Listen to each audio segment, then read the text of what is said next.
Aaron writes, "Hey, Collider crew. I was wondering what some of your favorite guilty pleasure films are. Personally, I love Demolition Man for being so bad that it's good." I've got a couple that none of these you have not heard me say before. I'll start with Armageddon. Armageddon is a guilty pleasure movie of mine, the Michael Bay film. A lot of people crap on that movie, so I kind of hang my head and go, I like Armageddon. I really do. I like Armageddon. The other one, which I cannot recommend enough, so many of you out there have still not seen this movie, and you must. Cool as Ice with Vanilla Ice. So Cool as Ice with Vanilla Ice. It is absolutely the funniest unintentionally funny movie I have ever seen. Are we the only two people that have watched that? I love that movie. I freaking love that movie. You get a group of friends together, 15 or 20 of you, have some alcohol, have some food, and watch Cool as Ice. Oh my God. The other one, I shouldn't even call a guilty pleasure because it's just awesome, and that's Mystery Men.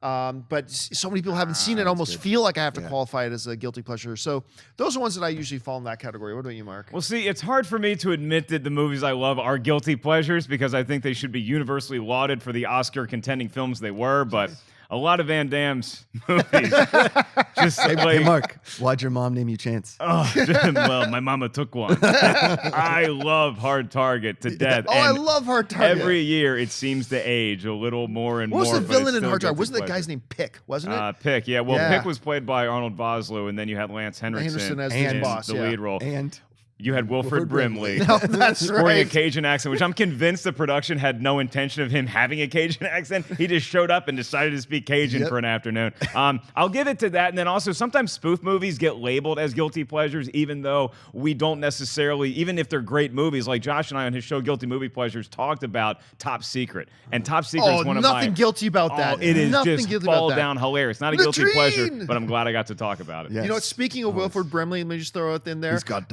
Also, I feel bad calling guilty pleasure because I think it's awesome, but so many of you have not seen it. Remo Williams, The Adventure Begins, with him. Going deep. I've never seen that. It's so good. Okay. It is so good. Check that one out when you get a chance. What about you, Josh? Well, every week I talk about a guilty movie pleasure. Everybody, it's such a divisive thing. That sure. Everybody By loves definition. It. Yeah. But my two... Airborne. It's a 1992 rollerblading movie that is unbelievable. It takes place in Cincinnati. Seth Green.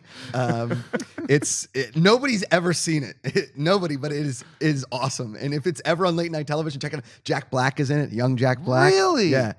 I hear it's the Flatliners of the rollerblading community. Yes. Yeah. It's Airborne is just absolutely one of the best, and everybody hates on it. I loved Predator 2.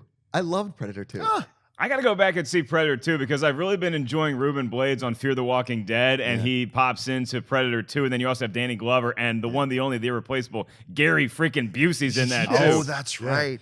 I don't hate that movie. I just don't never think about it. Yeah. And it's cool at the end to see like the xenomorph trophy in the Predator ship. That's like what everybody points to is like, oh, well, that part, that's kind of like, it's one of those things, even if the movie isn't great, it's still worth watching just to see that scene.